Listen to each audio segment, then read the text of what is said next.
Hi guys, and welcome back to Book and Trowel. Today I want to talk about the Bronte sisters. That's right. So the Bronte sisters, I've actually grown up with the Bronte sisters. Not personally, I don't obviously know them. But ever since I was a little girl, I've been going to the Bronte Passage Museum, I've been going to Haworth, and I go to Haworth pretty regular. Since COVID hit, I haven't been going as regular. I think the last time I went was when I did the Wuthering Heights book review. So yeah, I think that was a little while ago now. But yeah, I've been going to Haworth for a very long time, and I've always loved the Brontes. I've really been interested in them. I find them very fascinating, and I love the Brontes overall because they were a full-on literary family, and it's not just the girls who got published as well. It was pretty much all of them. Every family member except for the two eldest daughters, which was Elizabeth and Maria, who died at young ages. And if only they'd lived, what would they have been able to produce? That's what I'm fascinated to know, but obviously we'll never find that out. But yeah, all of them got published. The mother got some stuff published, mostly poems in the newspaper. The father, again, got some stuff published, again, like poems in the newspaper. And even Bramwell, the brother, managed to get little things like poems and little stuff like that published in the newspaper. So they all got published. So to see their name published wasn't uncommon for the Bronte sisters. They would have seen it, or at least I assumed they would have seen it. But they obviously then decided to take this step a bit further and decided to actually write novels. And I find it very interesting because Charlotte was the one who managed to write the most, especially as she outlived her other sisters as well. But she managed to write about, I think, 4 books in total. I think 4 or 5 books. So that was The Professor, Shirley, Jane Eyre, Emma. She did actually do a version of Emma, which was her own version, and she did know of Jane Austen. She actually didn't particularly like Jane Austen's work. I know, shocker, right? And yeah, and then obviously you have Emily, who only had the one novel wrote, which was Wuthering Heights, and she got a book of poems published. It's believed that she was working on a second novel before she died, because there's been like the odd papers found in her writing desk. So it's a possibility that she could have been writing a second novel before she died, but we will never know. And obviously the baby sister, Anne Bronte, she wrote Agnes Grey, and she also wrote Tennent of Wildfell Hall. And I find that very fascinating. And if you read Agnes Grey and the Tennent of Wildfell Hall, you can actually see a big massive shift in her writing style. Because Agnes Grey is pretty just talking about everyday life, really, talking about her, it's sort of like talking about her experience as a governess, because that's what Agnes Grey is all about. It's about being a governess, similar to Jane Eyre. So I wonder where get this as well. So Agnes Grey was actually published first before Jane Eyre, and then Jane Eyre was published, and it was actually more popular than Agnes Grey, but that also probably didn't help because Charlotte actually wanted Jane Eyre to be published on its own rather than a combined thing with Wuthering Heights, which is what Agnes Grey was. So yeah, there's a lot of interesting things out there, especially as the first book that Charlotte wrote was The Professor, and that was not popular at all. It obviously got popular later on because obviously she got a fan base. But yeah, so today's video, sorry that was a bit of a rant, but today's video is basically me talking about the 3 biggest books that the girls wrote, and what my thoughts are on these books. Now, just to say, I'm a little bit biased because I actually prefer Emily Bronte over the other 2. I'm actually starting to love Anne a lot more now the more I'm looking into her. But Charlotte, I just genuinely do not like her. Anything about her I do not like. I don't like the fact that there's more information about her, which is understandable. She lived the longest, and her friends preserved a lot of stuff. But her whole attitude, I don't particularly like her. But that's nothing to say about her writing style. I still liked Jane Eyre, sort of. But yeah, we'll get into that. So, the 3 Bronte sister books. So the first book I want to talk about is, of course, Jane Eyre. So Jane Eyre is Charlotte Bronte's, I think this is her second novel, because her first one wasn't popular, which is The Professor. It wasn't popular, nobody liked it, so it didn't really get anywhere. It got published later on, people preferred it then, but she then took on the challenge of writing Jane Eyre.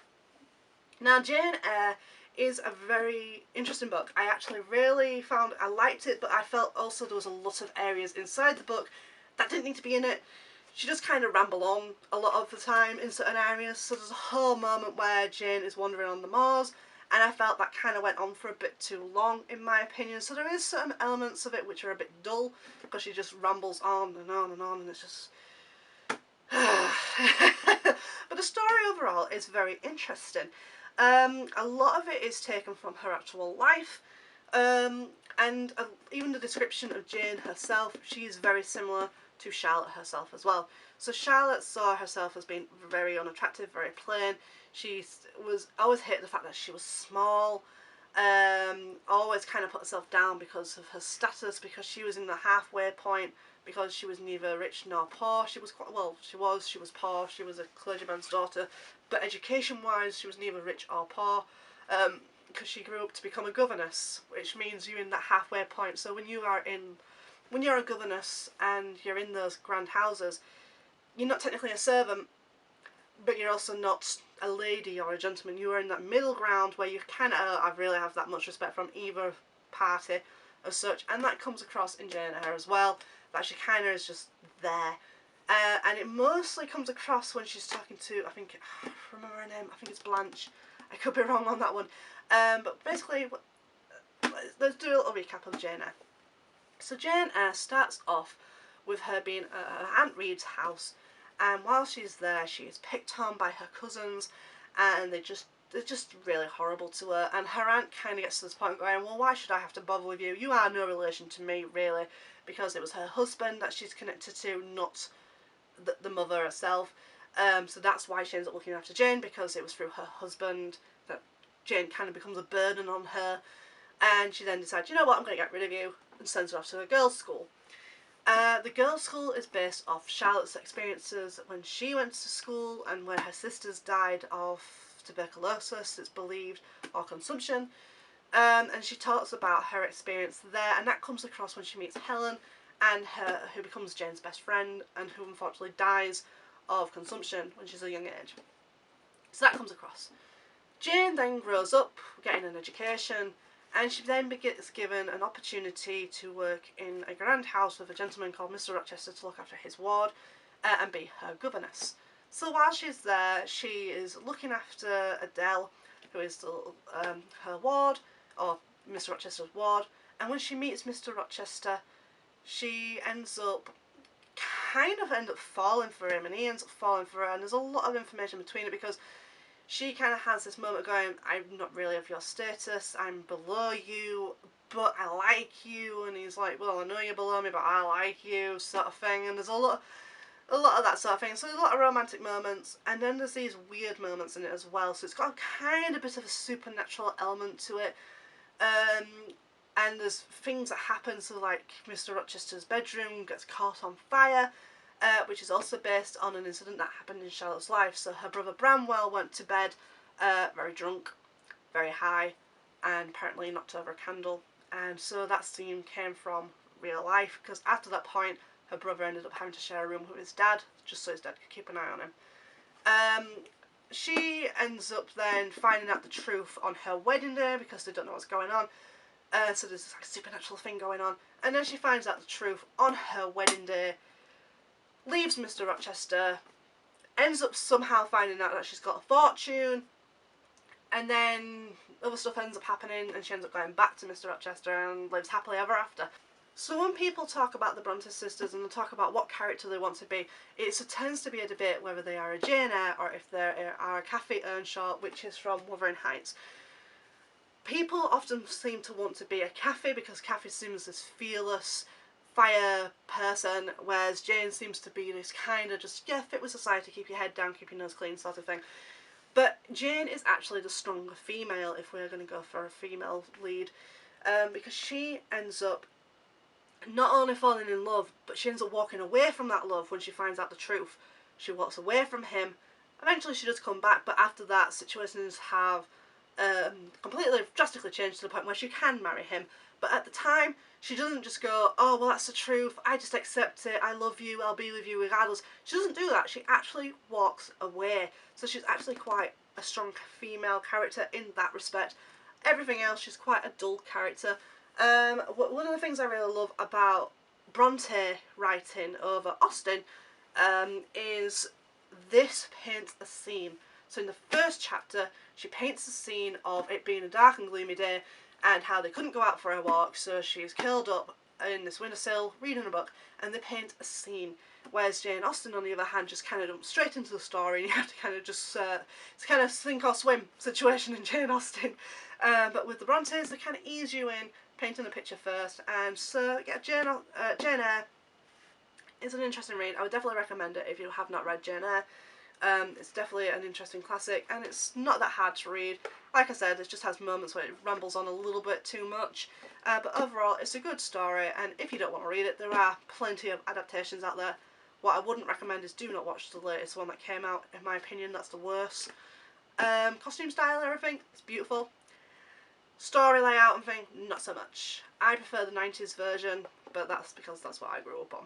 But yeah, Jane Eyre, the first of the 3 Bronte sisters. Interesting book. Would definitely still recommend, even though I'm not a big fan of Charlotte, but that's just my personal preference. Book number 2, Wuthering Heights by Emily Bronte. Now this is the only book, aside from poems, that Emily has actually wrote. This is the only novel that she wrote. Now, Wuthering Heights, again, it's a very interesting book. Again, like Jane Eyre, the scene is painted before you, that again, it's a dark and gloomy day. There is a gentleman walking on the moors wanting to meet his landowner, who is Mr. Heathcliff. That is what we find out. And this is an interesting story because this actually is not a story of that time. It is a backtrack story. This is what's happened kind of catch you up moment. You're not following the people of that time, unlike Jane Eyre where you're following her life from childhood upwards. You are actually kind of having a bit of a history lesson with this one. So in Wuthering Heights you find out, not even from the main people either, so the main people you end up learning about is Heathcliff, Cathy, Hinsley, and Leighton. You end up finding out about them, but you don't find out about them from them. You actually find out from another party. You find out all these events from the servant, Nellie. And the story is basically her explaining why things are the way they are, why the people are the way they are, to this gentleman who has gone to see his landlord, sorry.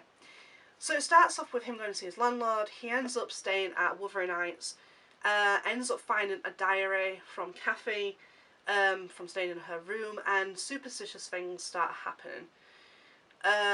He then learns from Nellie the reason why Heathcliff was so annoyed about him being in that room, what had happened, why he even owns Wuthering Heights even though it's not his home, because it is actually a servant who lives there's home, but he doesn't know that because he's illiterate. And it's just kind of a very interesting story like that. It's very dark, and the adaptations of it kind of focus on Cathy and Heathcliff and focus on their love, but their love is toxic. Just putting that out there. Reading this book, it is very of its time, which shouldn't be a surprise. But basically, you have Cathy, and she ends up meeting this gentleman who's constantly referred to as a gypsy. So we don't actually know where he came from. He came from Liverpool, and he's referred to as a gypsy, which is Heathcliff. And she is in love with him. She completely loves him. They totally get each other. They're one of the same. They are basically one side of the same coin, basically. And they just completely get each other, with a famous sentence being, "I am Heathcliff." That is a famous line from this book, is "I am Heathcliff." And it basically means, I am him, he is me, we are connected. Which is fantastic, and I understand why people want that. People want that connection, and it's very all-consuming. However, it is very of the time, because she gets put in a position of going, right, you have a choice. You can either live poorly and live with this man, Heathcliff, with the man you love. You can live with him, but you're going to be miserable. You're not going to have money. You're not going to have fortune. You're not going to have a roof over your head. No one's going to look after you. Or you can marry this other guy, Leighton, who will look after you. You'll have a roof over your head. You will have money. You will have food. And it's very much that sort of situation. Her brother Hinsley doesn't really help. So this all kind of unfolds after her father dies, and she gets put into this position of going, right, you have to marry him, or you're going to run away with him. What's your choices? And so she's having this kind of discussion with Nellie, trying to work it out, going, look, so I love this guy, but I'd be better off with this other guy. But I really do love him, but I'd be better off with him. And she's constantly having this, and Heathcliff kind of overhears part of the conversation and runs away, hearing little things and just going, oh, well, she obviously doesn't care, runs away. It is very spit out the dummy sort of thing. All the characters are just so horrible to each other. They're so violent with each other. They're so selfish. They're not nice characters.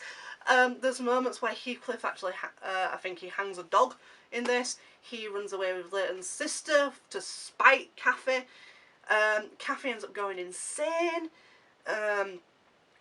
He ends up, and it's one of those things where the children in this as well, because you do get a second generation in this, they're getting punished for the crimes of their parents as well. That is what ends up happening. So overall, this is not a nice story. It's really dark. It's not nice, but it's a fascinating read. It's difficult to read in certain areas as well. So there's a character called Joseph, and he talks oldie-worldy Yorkshire. Now, bear in mind, Yorkshire is an accent. It's not a language. But the way it's written in here, it makes it sound like it's an accent, like it's a language. So in those moments, it's quite difficult to understand. But the story itself is not overly a nice story, in my opinion. It's very well written.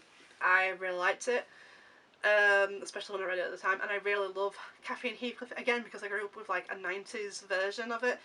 And I really loved it. And I always loved Cathy, and I always loved Heathcliff, and I always loved their connection. And I always liked Cathy because I thought she was seen as this strong individual, but she's not actually strong, because obviously she ends up marrying to save her own neck, really. She ends up marrying for money and a house over her head and all that sort of thing. But yeah, it's really disturbing. Heathcliff is abusive, physically, mentally, emotionally abusive. He's very disturbed in the head as well, so he digs up Cathy's great remains, and he apparently holds them, but that alone is also very worrying. And again, like I said, it's all from Nellie's perspective. This isn't even from their perspective. This is told by a third party. But yeah, I would definitely recommend it. It's an interesting book. It doesn't fit in any sort of category when it comes to putting on a shelf. Unlike Jane Eyre, which is obviously romance, boom, that goes on romance. This is a weird one because it's about society. It's kind of got a bit of romance. It's also got supernatural elements to it. It's very weird. So it doesn't really have a category, and that's what I really like about it. So I would definitely recommend this book. It's a very easy read as well. But yeah, I would definitely recommend this book if you're interested in quirky, interesting sort of things like that. Just don't rely on the adaptations because they are not really true to what the book is. So yeah, this is interesting. Very dark. I don't know if any of this has got anything to do with Emily herself.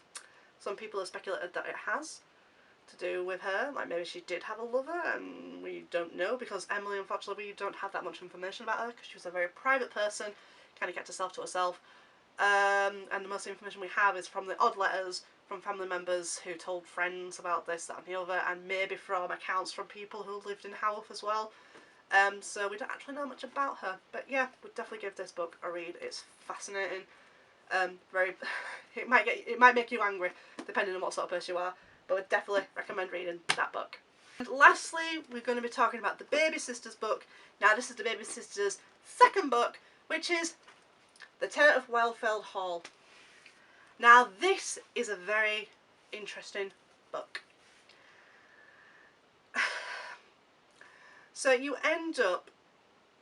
Sorry, I'm not very good at names. I've forgotten the names of this one. I've never seen the adaptation of this, actually. I think there is an adaptation, but there's only, I think, one adaptation of it, and I've never seen it. But basically, you follow the story of a woman called Helen. And it's interesting because basically, you follow in the story... What is the gentleman's name? I've forgotten what he's called.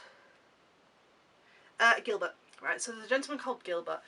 So Helen ends up coming to a place, buying Wildfell Hall, and she's there with her son, and she's wearing black, and she's got this kind of mysterious aura around her. Nobody knows anything about her. They don't know anything about her background.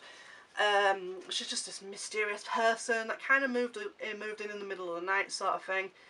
And people then obviously decide to talk, get really interested in finding out who she is. especially as she is on her own with a child. And Gilbert ends up being very, very interested in her, ends up falling for her, even though he doesn't really know her, but he still ends up falling for her. So Gilbert I didn't particularly like him because he fell for it. He didn't know her. I found him very possessive. So I didn't particularly like him as a character, but Helen is a very interesting character. So the way it's written out is you are going through Helen's life. So it's similar to Wuthering Heights, where it's doing like a bit of a backtrack story thing, but it's also similar to Jane Eyre, where it's actually about her life as well. So she's talking about her life. It's not a third person telling you about her life, it's her herself. So you learn about it through, like, I think, diary entries and letters and stuff like that. You learn about it. And also moments when she actually tells him. So basically she ends up having to go off at some point. So she tells him a lot of story about her life, where she came from and everything, and then she ends up having to go off to go back to reality, basically. And what her story is, she is in a position where she needs money, ends up falling for somebody. She ends up falling for that really dashing guy, the one that everybody tends to fall for. She falls for this really dashing guy, and he's all singing, all dancing, and they end up having a life together, and all's pretty much okay to begin with, and then they find out he's a bit of an adulterer. He drinks an awful lot as well. She kind of just brushes it aside at the time. So she is the stereotypical woman of the time of, well, I have a roof over my head, I've got food in my stomach, you know, I've got somewhere to be, he loves me in his own way. It's very of its time. But it's also, this can actually be seen as a feminist, one of the earliest feminist kind of stories. Because this, when it came out, was actually seen as shocking at its time. So was Wuthering Heights, actually. This was seen as shocking for a completely different reason. There was actually one report on this one, Wuthering Heights, where somebody wrote, I think it was either in a review or a letter, saying that they say if you eat cheese before going to bed, melted cheese before going to bed, then you'll have nightmarish dreams, sort of thing. Obviously the person who wrote this ate a lot of melted cheese before bed. So yeah, this got a lot of criticism for a different reason. But this one got criticism because it was just so shocking at the time of what Helen basically does. So Helen talks about her story of being with this adulterer, and she kind of brushes it aside for a long time, and then as soon as she falls pregnant and has a kid to think about, that's when she no longer decides to take the shit. She takes it for a couple of years, and then in the end she's like, you know what, I'm not taking your shit no more, this is bullshit. She doesn't obviously say it in that modern terms, but this is basically the long and short of it. She gets fed up of what's happening, she gets fed up of the fact that he's an adulterer, and that he just doesn't seem to give a shit, and that whatever love they had is definitely sizzled out by this point. She can't deal with it, she can't deal with him, so what she does is she packs herself up, packs up a kid, and off she goes. And that is what is shocking about this book. She decides to leave. She doesn't decide to take the crap anymore, even though at the time this is probably happening with a lot of families, a lot of households and stuff. But unlike those people who are like, yeah, well, you know, it's happened, you know, it's a bloke, he can do what he wants, and all that sort of thing. It's like she went, no, I'm not taking your shit, and off she goes. And when she goes to live at Wildfell Hall, she ends up trying to be a painter to make her way. She paints to make money and stuff like that. So basically, that is the backstory of how she came to Wildfell Hall. She then ends up getting a letter from her husband, finding out that he's really, really poorly, ends up going back to see him, and this is when this is why I don't like Gilbert, he just gets so possessive. So whilst in hiding at Wildfell Hall, she encounters Gilbert Markham, who falls in love with her. Yeah. So she ends up having to go back home to her husband because she's still married, even though she pretended to be a widow, and that was mostly just so she could get by without being questioned, really, because no one's going to question a woman with a child on her own if she's a widow, because it's like, oh, that's really bad, you know, hopefully you'll get by and stuff, because life was not great for a woman back then. Even if your husband did die, you know, you were screwed. So she pretends she's a widow originally, and he obviously finds out that she's actually still got a husband. She goes back off to find this husband, and I just don't like him that because he's so possessive. He's like, I love her, she's my everything. It's like, you know fuck all about her. Stop acting like you know everything when you don't. That's what I don't like about him. But Helen is a fantastic character. The fact that she ends up going back to her husband, stays with him for a bit, looks after him, and then he does die. everything then ends up going to her son. So she ends up having to be in a good situation. Not that they have a lot of money anyway, but everything ends up going to her son. And by then as well, she is free to be in love with Gilbert, because in the whole time they're having these conversations, there is a sort of chemistry kind of happening between them. She's falling for him, he's falling for her. And after her husband dies, it's like, woo! Can finally get with you. So, yeah, again, this is kind of a romance, but it is an interesting feminist story at the time, mostly because she does walk out on her husband, saying, I'm not taking your crap, and looks after herself and her son. And she decides she wants to be with a man who will treat her with respect, who will not treat her like shit, who will look after her and her son as well, and have a mutual connection and have a happy relationship, rather than all the other dynamics, like in regards to these, which are not healthy dynamics, because obviously with him it's he's richer than her, and it's obviously by the end of it it's like, are they equal because she's got money and he does, are they equal because he's deformed and she is seen as weak? And in regards to this, where it's so toxic, it's unbelievable. This one actually goes for a more healthier style of relationship, or at least healthier for that time. And it's an overall a fantastic story in its own respects. It's a really good story. It's talking about society in a different way, and like I said, it's an early style feminist book, and it is amazing that this was actually made. And this is the amazing thing, you can see how much Anne has grown between Agnes Grey and the Tennent of Wildfell Hall. So yeah, these are all fantastic classics, and I would definitely 100% recommend reading these if you get the chance to, and basically just form your own ideas on it. Because I feel, for like I said, Emily Bronte was the one I was most interested in, and that's mostly because I'm a bit biased because I liked Wuthering Heights at the time. So Emily really interested me, especially with the fact that there's little to no information about her. But as time's gone on, especially after reading Tennent of Wildfell Hall, I have been really interested in knowing about Anne's story, because she wrote something so shocking. This is genuinely so shocking that Charlotte Bronte, that after her sister died, because I don't think this was published. It wasn't published in Anne's lifetime. But when this was published and the criticism it got, Charlotte, was all like, oh no, I'm so shocked that my baby sister came up with something like this. And it's stuff like that. That's why I don't like Charlotte. But yeah, so it is very interesting that all different stories, all got similar themes to them, all got love in them, in some respect. And they're all just very fascinating reads. I would definitely recommend reading these 3 Bronte books. Even any more Bronte books as well, I definitely recommend reading them. I would like to know your thoughts on any of the Bronte books. Who is your favourite Bronte sister as well? Do you have a favourite Bronte? Is this the first time you've ever heard of Bronte? What I've been talking about actually inspired you to read any of these books, or even to see the adaptations? Do please let me know in the comments down below. And please let me know if you like this sort of content. I'm trying to bring out more book content, basically, because I actually do like these sort of things. So yeah, please let me know in the comments down below what your thoughts are, and if you like the Brontes, and if you have a favourite Bronte book / sister or relative, please let me know in the comments down below, and I will see you in another video very soon. Thank you for watching.